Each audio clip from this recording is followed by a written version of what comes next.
आज गीतिका, जब आप ऑफिस आई होंगी तो आप देख रहे होंगे कैसे मौसम रोज रोज करवटें ले रहा है। देखिए, मौसम को देखकर कौन कहेगा कि मई का महीना लगातार अभी चल रहा है और जून के दिन आने वाले हैं। मौसम के मिजाज ने गर्मी का पारा जो है डाउन कर रखा है। उत्तर भारत के बड़े इलाकों में या तो बारिश हो रही है या फिर आंधी तूफान ने चढ़ते पारे को कंट्रोल जरूर किया है। अभी दिल्ली पर बादलों की मेहरबानी जो है आगे भी लगातार जारी रहने वाली है, ऐसा वेदर फोरकास्ट है। आज सुबह से ही दिल्ली बारिश में तरबतर नजर आई। दिन भी कई जगहों पर आंधी बारिश देखने को मिली है, ऐसी चेतावनी दी गई है। मौसम विभाग की माने तो प्री मानसून के दौर में उम्मीद से ज्यादा बारिश हो चुकी है ऑलरेडी, और पश्चिमी विक्षोभ का असर आने वाले कुछ दिनों में अभी और ज्यादा देखने को मिलेगा। आपके सामने मौसम की ठंडे मिजाज की अच्छी तस्वीरें हैं, और ये तस्वीरें बता रही हैं कि जिस महीने सूरज आग उगलता है वो महीना फिलहाल कितना ज्यादा राहत देता हुआ नजर आ रहा है।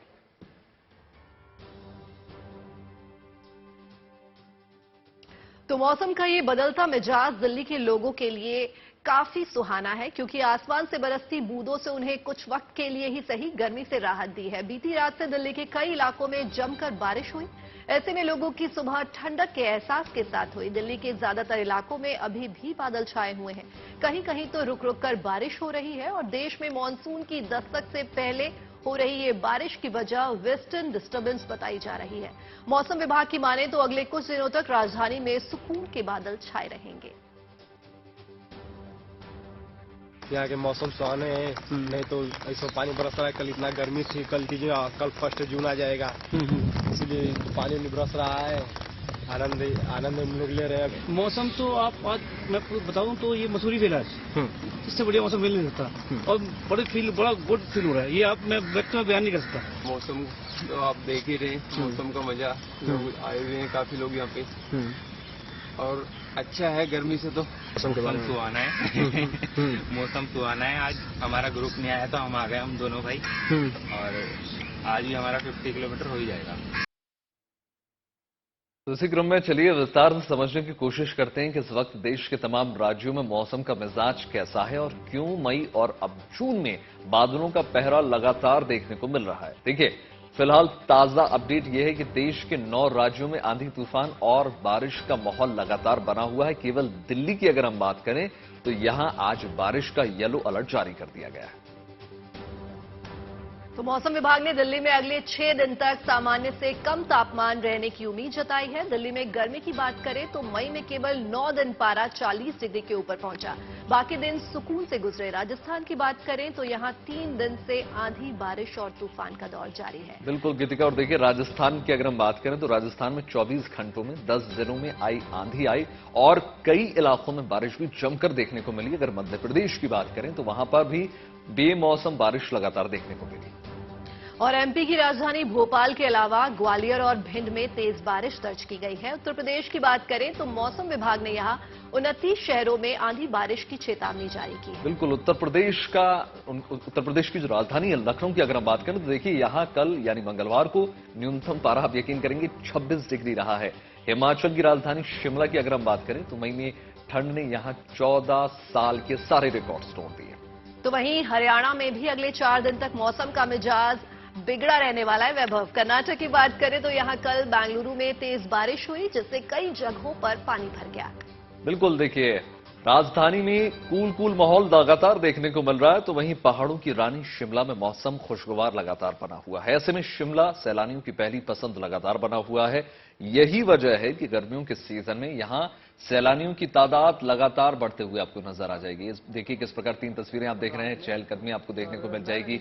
मई महीने का आज आखिरी दिन है, मगर पहाड़ों पर ठंड का दौर लगातार जारी है। बीते 24 घंटों के दौरान शिमला के तापमान में 5 डिग्री की गिरावट दर्ज की गई है और शिमला में न्यूनतम तापमान 9.9 डिग्री तक पहुंच गया। मई के महीने में न्यूनतम तापमान ने 14 सालों के रिकॉर्ड तोड़ दिए, यानी ठंड जबरदस्त है इस बार गर्मी के महीनों में। इससे पहले 2009 में 30 मई को 10.5 न्यूनतम तापमान रिकॉर्ड दर्ज किया गया था। मौसम विभाग ने हिमाचल प्रदेश में आगामी 3 दिनों तक बारिश को लेकर अलर्ट जारी कर दिया है। ऐसे में आने वाले दिनों में भी बारिश होने के तापमान में और ज्यादा गिरावट दर्ज की जाएगी, ऐसा अनुमान जताया गया। क्या दिल्ली, क्या यूपी और क्या राजस्थान, बादलों से पूरा आसमान भरा पड़ा है। राजस्थान के धौलपुर में हवा और बारिश की खूब जुगलबंदी दिखी। वहां तेज हवा के परों पर पेड़ पौधे झूमते दिखे। ऐसे में गर्मी से जूझ रहे लोगों के लिए ये बादल राहत का पैगाम लेकर आए हैं। हालांकि आंधी को देखते हुए मौसम विभाग ने कुछ जरूरी निर्देश भी जारी किए हैं, जैसे कच्ची दीवारों से दूर रहने और बिजली गिरने के खतरे से लोगों को लगातार अलर्ट किया जा रहा है।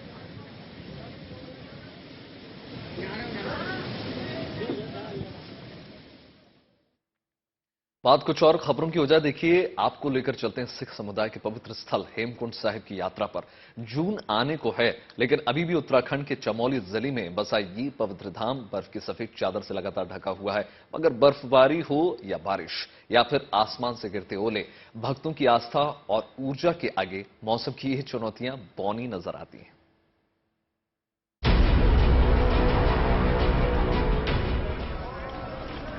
बर्फीले माहौल में आस्था उमड़ी हुई है।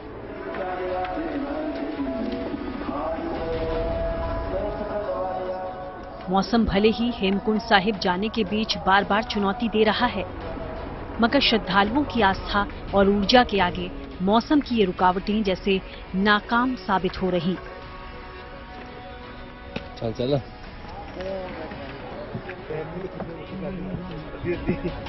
उत्तराखंड के चमोली जिले में आने वाले हेमकुंड साहिब गुरुद्वारा में लगातार श्रद्धालुओं की आवाजाही है। खबरों के अनुसार लगभग 1000 लोग रोजाना पहुंच रहे हैं।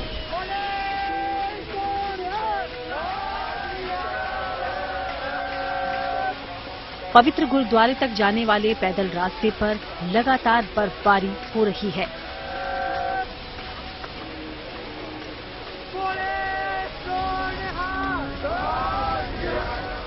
जिसे निरंतर हटाया जा रहा है ताकि श्रद्धालुओं को आने जाने में कोई परेशानी न हो।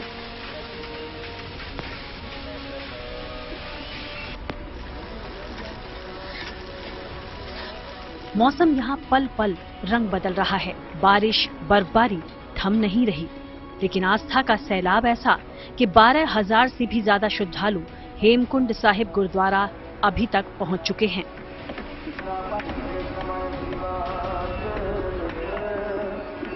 बताया जा रहा है कि हेमकुंड साहिब का 4 किलोमीटर का दायरा पूरी तरह से बर्फ के आगोश में है। इस बर्फ की चादर को सेवादार काट कर रास्ता बना रहे हैं। यही वजह है कि श्रद्धालु बर्फ की गलियों से गुजरकर हेमकुंड साहिब की यात्रा सुलभता के साथ कर पा रहे हैं।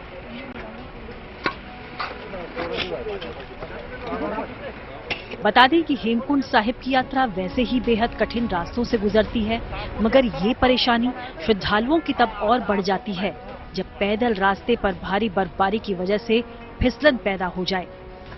फिसलने का ये ना फिलहाल तो खतरनाक हो चुकी पगडंडियों से गुजरते हुए आस्थावान श्रद्धालु हेमकुंड साहिब तक जैसे बर्फीली राह पार कर रहे हैं। चमोली से कमल नयन सिलोड़ी के साथ bureau report, good news today.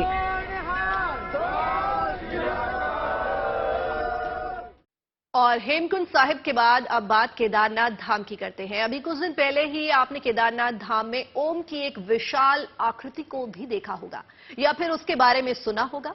वो उसकी स्थापना का ट्रायल था। इसके ठीक 8 दिन बाद अब ओम की वो विशेष आकृति स्थापित भी कर दी गई है।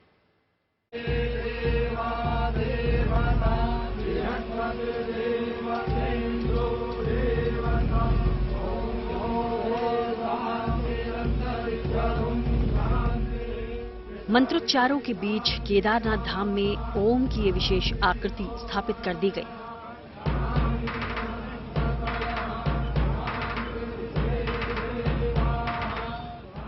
अब केदारनाथ धाम पहुंचने वाले श्रद्धालुओं को भगवान भोले शंकर के प्रिय शब्द ओम के यहाँ विशाल रूप में दर्शन होंगे। ओम की ये खास आकृति केदारनाथ मंदिर से करीब 200 मीटर आगे गोल प्लाजा में स्थापित की गई है। क्रेन मशीन के जरिए इस 6 टन की कांसा यानी ब्रॉन्ज से बनी आकृति स्थापित हुई है। स्थापित करने से पहले पूरे विधि विधान से इस ओम आकृति की पूजा अर्चना की गई।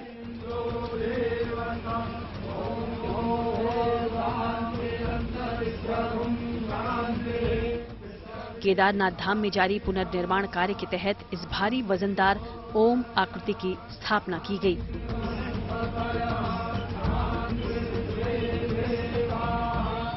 कुछ दिन पहले ही गुजरात के वडोदरा के कलाकारों के बनाए इस विशेष ओम आकृति की स्थापना का ट्रायल किया गया था। सफल ट्रायल के बाद मंगलवार को इसे स्थापित कर दिया गया।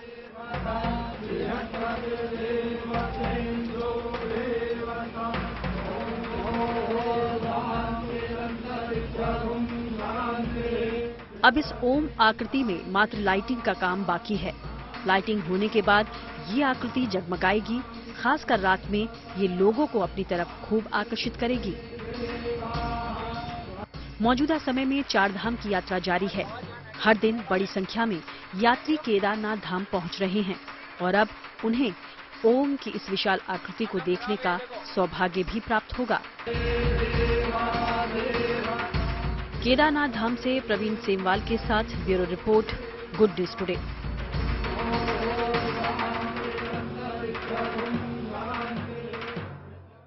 बात कुछ और खबरों की हो जाए। देखिए, सारा अली खान आज तड़के उज्जैन में महाकाल के दरबार में पहुंची और भक्ति भाव के साथ वो नजर आई।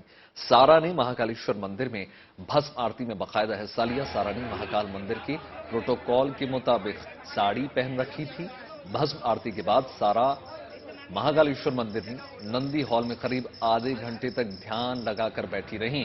भस्म आरती के बाद उन्होंने मंदिर के गर्भगृह में जाकर दर्शन किए और जलाभिषेक भी करते हुए वो नजर आई। इसके बाद सारा नंदी हॉल में भगवान शिव के मंत्र का जाप करते हुए ध्यान की मुद्रा में नजर आई।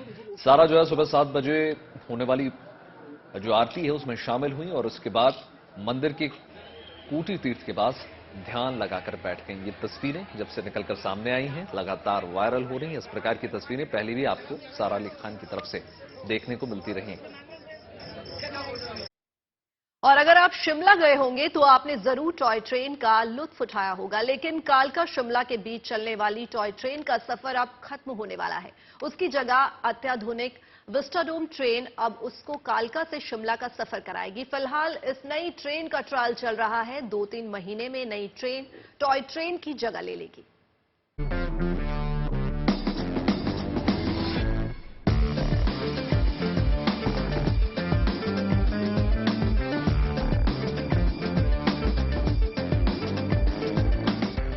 कालका शिमला के बीच हसीन वादियों में दौड़ने वाली ऐतिहासिक टॉय ट्रेन अब इतिहास बनने जा रही है। करीब 120 सालों से हमराही रही इस टॉय ट्रेन का सफर थम रहा है। अब इस रूट पर दौड़ने जा रही है अत्याधुनिक विस्टाडोम कोच वाली ट्रेन। पुराने टॉय ट्रेन से कहीं आकर्षक और कहीं ज्यादा सुविधाजनक।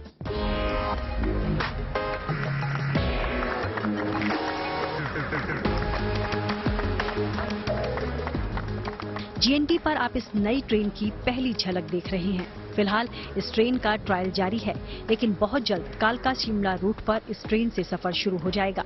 चलिए आपको दिखाते हैं इस विस्टा डोम ट्रेन में क्या खास सुविधाएं दी गई हैं और कैसे ये आपके सफर को आरामदायक और रोमांचक बना देगी। इस तरह के नैरोगेज जो डिब्बे थे वो बनाए गए और आज 2023 लगभग 100 साल से ऊपर का समय हो गया, जिसके बाद ये रेल कोच फैक्ट्री को इस चीज को बनाने, इस डिब्बों को बनाने की एक बार फिर से महारत जो है वो हासिल हुई है।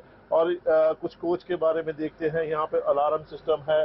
जो विंडोज हैं, विंडोज को हम जैसे ये देखिए, यहाँ से जो विंडोज हैं ये इलेक्ट्रॉनिक अप एंड डाउन किया जा सकता है और ये विंडो जो है वो डाउन हो जाती हैं। कर्टन्स भी जो है, कर्टन्स भी बंद हो जाते हैं। इलेक्ट्रॉनिक कर्टन्स है, मैनुअल भी किए जा सकते हैं। ये जो ग्लास है, जैसे हमने देखा होगा एयरलाइंस में, खासकर हमने देखा है कि विंडो जो है एयरलाइंस में ब्लैक, व्हाइट या उसको ग्रे किया जा सकता है। उसी पैटर्न पे इन ग्लास को डार्क भी किया जा सकता है, प्लेन भी किया जा सकता है। कुछ इसी तरह के कोच आगे हैं। आगे जो कोच है इसके साथ ये है first class chair car coach है। इसके आगे जो है वो चेयर कार कोच है, एसी चेयर कार। इसके साथ ही जो है पेनेट्री का जो सिस्टम, वो पूरा पेनेट्री का सिस्टम भी यहाँ पे दे रखा है। पेनेट्री के साथ साथ यहाँ पे कुछ कपबोर्ड्स दे रखे हैं जिसमें सारा पैनल सिस्टम होगा। यहाँ सामान रखने के लिए स्पेस दे रखी है। और इसी के आगे, क्योंकि ये नैरो गेज कोच है तो यहाँ पे जो स्पेस है वो थोड़ी सी कम हो जाती है, हाइट भी कम हो जाती है। और हाइट कम नैरो गेज के कोच जो बनाने में काफी जो है दिक्कतों का भी सामना करना पड़ता है। LCD लगाई गई है ताकि लोगों को पता चल सके कि किस तरह से यहाँ पे कौन सा स्टेशन आया है। हमने जैसे बताया था कि ये पहला कोच है रेलवे का जिसमें सीट्स को जो है फोल्ड करके दूसरी साइड किया जा सकता है। यहाँ पे कुछ एम्प्लॉइज हैं, ये बताएंगे हमें इनको करके कि किस तरह से इसे चेंज किया जा सकता है। जी, फर्स्ट सिस्टम है जो कि हमारी पहली सिस्टम यूज हो रहा है। ये पहली टेक्निक है जो मूविंग है। आप जिस डायरेक्शन में गाड़ी जा रही है आप उस डायरेक्शन में इस सीट को कर सकते हो और जैसे मूव हो रहा है इसको आप चेंज कर सकते हो। इनमें panoramic wide view window, CCTV और फायर अलार्म जैसी आधुनिक सेफ्टी फैसिलिटीज होंगी। हर एक कोच में खूबसूरत interior, anti ultraviolet coated window glass, power window और door, heating cooling package AC भी इंस्टॉल किए गए हैं। इससे कोच गर्मियों में ठंडे और सर्दियों में गर्म रहेंगे। साथ ही इनमें लीनियर पंखे, LED lights, modular sitting rail mounted सीटें, ऑन बोर्ड मिनी पेनिट्री और लगेज बिन की सुविधाएं भी मिलेंगी। बात एक ऐसे स्टार्टअप की जो आपकी सेहत से जुड़ा है। दरअसल एक इंजीनियर दंपति ने ऐसी खास पोर्टेबल डिवाइस बनाई है जिसको लेकर दावा किया गया है कि ये ECG मशीन की तरह मिनटों में आपके दिल की सेहत बता देगी। यही नहीं, तकलीफ होने पर घर में बैठे बैठे आप इस डिवाइस से ECG रिपोर्ट पा सकते हैं। नोएडा से देखिए हमारी सहयोगी अनामिका गौड़ की एक खास रिपोर्ट।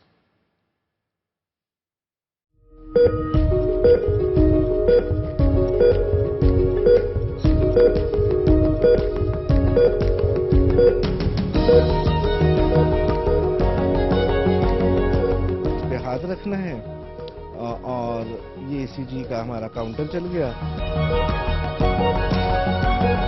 यहाँ पे ECG आने लग गई, ग्रीन पर सुई आ रही है और हार्ट रेट आ रहा है। जब हम ECG टेस्ट कराने अस्पतालों में जाते हैं तो पहले तो हमें अस्पतालों की लंबी लाइनों में लगना पड़ता है और ECG टेस्ट अपने आप में ही एक कॉम्प्लिकेटेड टेस्ट है। कुछ तारों को आपके शरीर में लगाया जाता है और जब रिपोर्ट आती है तो उसमें भी खासा 3 से 4 घंटे लग जाते हैं। इस पूरे कॉम्प्लिकेटेड प्रोसेस को सुलझाया है नोएडा के एक इंजीनियर ने। मकसद है कि कुछ चंद मिनटों में आप अपना BP टेस्ट और ECG टेस्ट कर सके ताकि अगर कोई कार्डियक अरेस्ट जैसी सिचुएशन किसी के सामने है तो उसे पहले ही पता चल जाए। ये बहुत एक पॉकेट फ्रेंडली इस डिवाइस को बनाया गया है। कार्डियक अरेस्ट या हार्ट अटैक अचानक आता है, मगर ये बात भी सही है कि इसके लक्षण काफी पहले दिखने शुरू हो जाते हैं, जिस पर ध्यान न देना, नजरअंदाज करना घातक साबित हो जाता है। ऐसे में दावा है कि संकेत डिवाइस ECG के लिए अस्पतालों में लगी लंबी लाइन से छुटकारा दिला सकता है।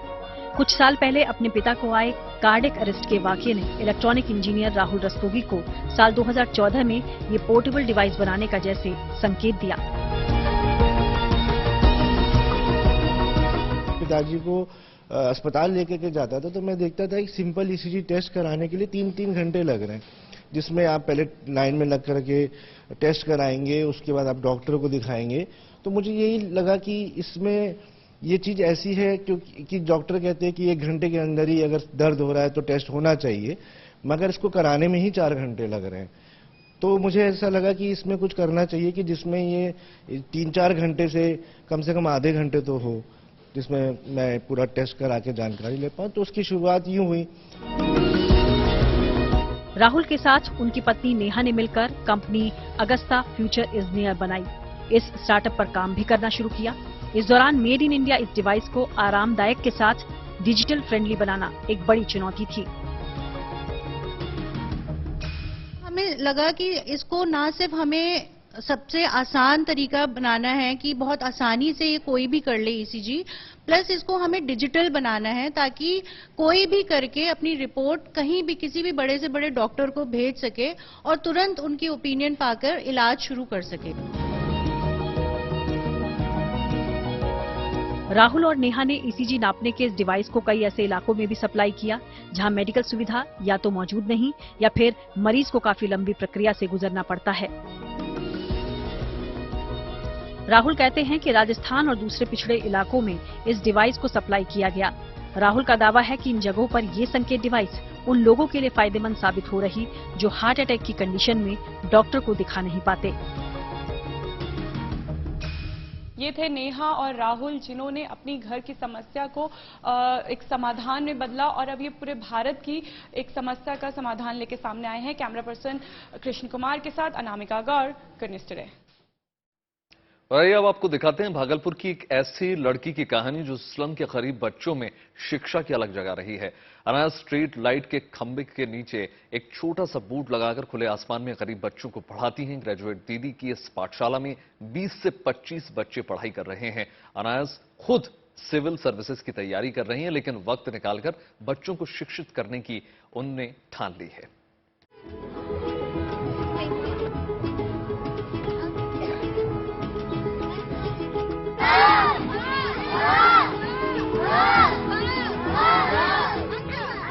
खुले आसमान के नीचे पथरीली जमीन पर नौनिहालों को कखहरे सिखाने की ये क्लास रंग लाने लगी है। स्ट्रीट लाइट के खंबे से एक छोटा सा बोर्ड लगाकर अनायसा स्लम के बच्चों में शिक्षा की अलग जगा रही हैं।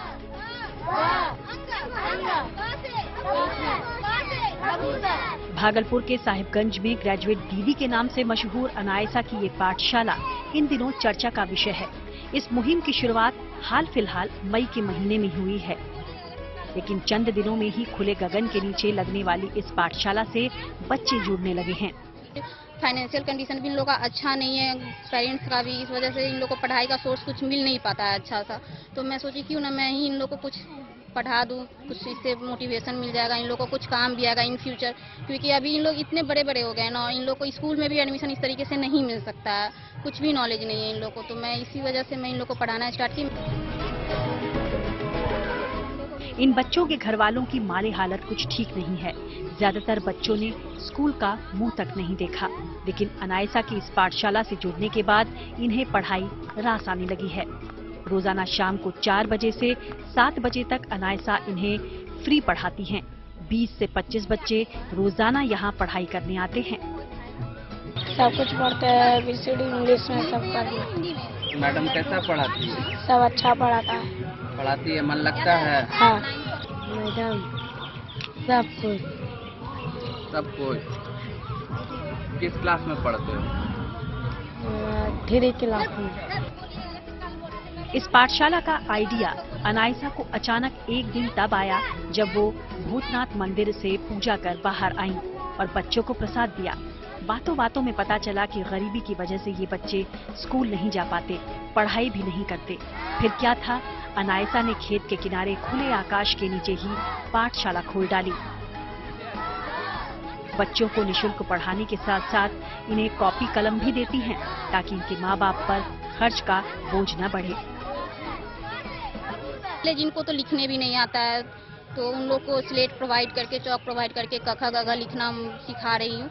और जो बच्चे कुछ स्कूल गए हैं तो उन लोग को copy, pen, pencil, cutter, rubber ये सब प्रोवाइड की हूँ। और उन लोग को जिस हिसाब से आता है, बेसिक से ही स्टार्ट की हूँ, वो सब स्टार्ट करवाई हूँ।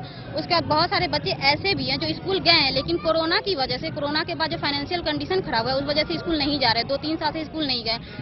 वैसे बच्चे भी मेरे पास आ रहे हैं जो कि बहुत कुछ सीख के भी भूल चुके हैं, फिर उन लोगों को भी सिखा रही हूँ। उसके बाद संडे या सैटरडे को 2 दिन रखती हूँ, जैसे डांस एक्टिविटी हो गया, आर्ट हो गया, रंगोली बनाना सिखाना हो गया, ये सब भी मैं करवाती हूँ। फिर साथ में खाना पीना भी प्रोवाइड करवाती हूँ, वुमेन्स के लिए सैनिटरी पैड्स वगैरह ये सब भी प्रोवाइड करवाती हूँ मैं यहाँ पे।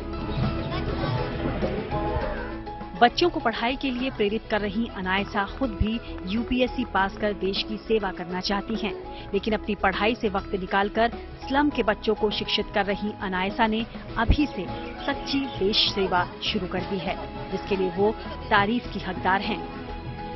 भागलपुर से निभाष मोदी के साथ bureau report, good news today.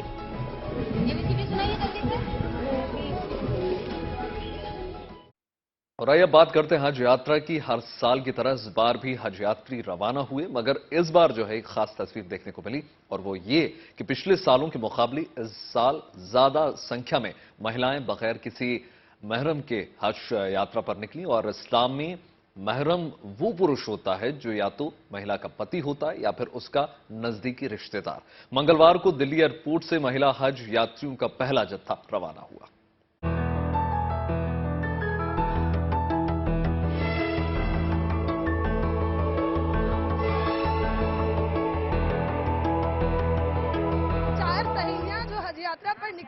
हैं चारों क्या यूपी से हैं? जी हाँ। आप कहाँ से? आगरा से ही है। आगरा से ही हैं? जी। ये बताइए आपका नाम क्या है? मुमताज बेगम। और आपका? रुखसाना। आप लोग पहले से एक दूसरे को जानते थे? नहीं जानते थे। हम जानते ही नहीं थे। आगरा में तो जरूर रहते, जानते नहीं थे। यानी हज ने आप लोगों की दोस्ती करा दी? बिल्कुल। हज यात्रा के इतिहास में ऐसा पहली बार हो रहा है जब महिलाओं को हज यात्रा करने के लिए मेहरम यानी कोई भी निकट पुरुष रिश्तेदार की जरूरत नहीं। दरअसल इससे पहले इस्लाम में हज यात्रा पर जाने के लिए किसी भी महिला का बगैर मेहरम हज यात्रा करना मुमकिन नहीं था, मगर अब पुराने नियम कायदों की बेड़ी से आजाद होकर 45 साल से ऊपर की महिलाएं हज के मुकद्दस सफर पर निकल रही हैं। मंगलवार को दिल्ली के इंदिरा गांधी इंटरनेशनल एयरपोर्ट पर काफी चहल पहल रही। हज यात्रा पर निकलने से पहले इन महिलाओं के चेहरे की रौनक और ऊर्जा देखने लायक थी। कुछ भावुक भी थी, जिन्हें काफी कोशिशों के बाद जिंदगी में पहली बार हज पर जाने का मौका मिला। सही देखते हैं, बहुत अच्छा है हमारे लिए बहुत अच्छा है। हमें इतना अच्छा मौका मिला। हाँ, बहुत एक्साइटेड है। पहली बार हज के इतिहास में ऐसा हो रहा है कि बिना महरम इतनी बड़ी तादाद में महिलाएं हज यात्रा पर जा रही हैं। इस फैसले को कैसे देखती हैं? हाँ, बहुत अच्छा फैसला है गवर्नमेंट का, जो हम लोगों को भी इतने दिन से रोक रहे थे। मेरा हस्बैंड को डेथ को 6 साल हो गए। गवर्नमेंट ने ये बहुत अच्छा रास्ता दिखाया है जो हम लोगों को अकेला भेजना। बहुत खुश, इतने खुश है कि आंसू भी है, तो वो भी खुशी के आंसू है। बहुत मतलब मन्नत मुरादें मानी जब हुआ है। हमारे बिना महरम के जाते नहीं हुए, हम चारों को ऊपर वाले ने वो कराए। बिना महरम के हमारे जाते नहीं है। ये बताइए, सरकार का ये फैसला कि महिलाएं अब बिना महरम के जा सकेंगी। हाँ, बहुत अच्छा, बहुत 100% वो दूंगी मैं तो उनको 100%। बहुत खुश है कि हमें बहुत ये मौका मिला है, हम बहुत खुश हैं। इससे पहले कभी हज यात्रा पर गई हैं आप? जी नहीं, हम कभी नहीं गए, पहली बार जा रहे हैं। मंगलवार को हज यात्रियों का एक ग्रुप रवाना हुआ। इनमें दिल्ली की 39 और उत्तर भारत की करीब 200 महिलाएं बगैर पुरुष रिश्तेदार के हज यात्रा पर रवाना हुई। इनकी फिजिकल फिटनेस पर इस बार ज्यादा फोकस करते हुए ट्रेनिंग भी दी गई। हज यात्रा में जो है फिजिकल एक्टिविटी बहुत ज्यादा होती है, तो हर तरह की शारीरिक समस्याएं आ जाती हैं। तो इन समस्याओं का समाधान निकालने के लिए, इनको अवॉइड करने के लिए हमने इस बार अपने हज यात्रियों को, अपने आज़मीन हज को हमने फिजिकल फिटनेस का एक सेशन ऐड किया ट्रेनिंग में। उसमें हमने उनको आधे घंटे का एक सेशन ऐड किया गया है, और इसमें कि हमने उनको कुछ एक्सरसाइजेस बताई हैं, कुछ वर्जिशें बताई हैं, जिससे कि वो फिट रह सके। क्योंकि व्यक्ति अगर मेंटली और फिजिकली फिट रहे तभी तो वो कुछ काम ढंग से कर पाएगा। इस दौरान केंद्रीय राज्य मंत्री मीनाक्षी लेखी ने इन महिलाओं को हज यात्रा पर जाने की शुभकामनाएं देते हुए उन्हें आत्मनिर्भर भारत की आत्मनिर्भर महिला बताया। आत्मनिर्भर भारत तभी बनेगा जब यहाँ की महिलाएं आत्मनिर्भर हों, और जो महिलाएं घर परिवार चलाती हैं, दुकानें चलाती हैं, हाथ का काम करती हैं, वो निर्भर नहीं होती, लेकिन समाज की त्रुटियों ने उनको निर्भर रखा हुआ है। तो उनको जब आप उन कॉबवेब्स को, उन जालों की सफाई करते, तो आत्मनिर्भर महिलाएं आपके सामने खड़ी हुई हैं, जो कि हज यात्रा लंबे सफर पर अकेले सिर्फ जाने को तैयार नहीं है, बल्कि खुशी के साथ वो काम पूरा करने को तैयार है और वतन प्रस्थ है, अपने देश के लिए काम करना चाहती है, देश के लिए दुआ करना चाहती है। सबको बधाई। सरकार के मुताबिक महिलाओं की हज यात्रा को लेकर पॉजिटिव फीडबैक मिल रहे हैं। जाहिर है, जहां सऊदी अरब के मक्का में हज के लिए इस बार लाखों मुसलमान जमा होंगे, वहीं इस बार हिंदुस्तान की ओर से हज यात्रा में पिछले सालों के मुकाबले ज्यादा संख्या में महिलाएं बगैर किसी मेहरम के निकली हैं, जो खुद में खास और ऐतिहासिक है। महिला हज यात्रियों की बात की जाए तो विशेष तैयारियां भी है। इससे पहले महिलाएं अकेले नहीं जा सकती थी, लेकिन अब अगर उनकी उम्र 45 साल से ज्यादा है तो वो अकेले आवेदन कर सकती हैं, और बाद में उन्हें किसी ग्रुप में अलॉट कर दिया जाएगा, और इस तरह से महिलाएं अब अकेले हज यात्रा कर सकती हैं। विजय नासिर के साथ नीतू झा, GNT दिल्ली। आज यानी 31 मई बुधवार को निर्जला एकादशी का पर्व है। परिवार में सुख और समृद्धि की प्राप्ति, साथ ही भगवान विष्णु की कृपा पाने का ये विशेष दिन है। निर्जला एकादशी पर सर्वार्थ सिद्धि एवं रवि योग बन रहा है। इस दिन गंगा घाटों पर श्रद्धालुओं ने डुबकी लगाई। वाराणसी में गंगा किनारे बड़ी संख्या में श्रद्धालु जुटे, जिन्होंने गंगा स्नान और पूजा पाठ किया। निर्जला एकादशी पे बिना जल के, बिना पानी के, बिना अन्न के, क्या नाम से कि नीराजल व्रत कहा जाता है। उसके बाद गंगा माता बाबा विश्वनाथ का दर्शन पूजन किया जाता है। ब्राह्मण को घड़ा पंखा वगैरह दान दिया जाता है। दान करके आदमी व्रत रहता है। कल इसका पारण करेगा द्वादशी को, सुबह तक यहीं रहेगा घाट पे। निर्जला एकादशी बहुत बड़ा महत्व होता है।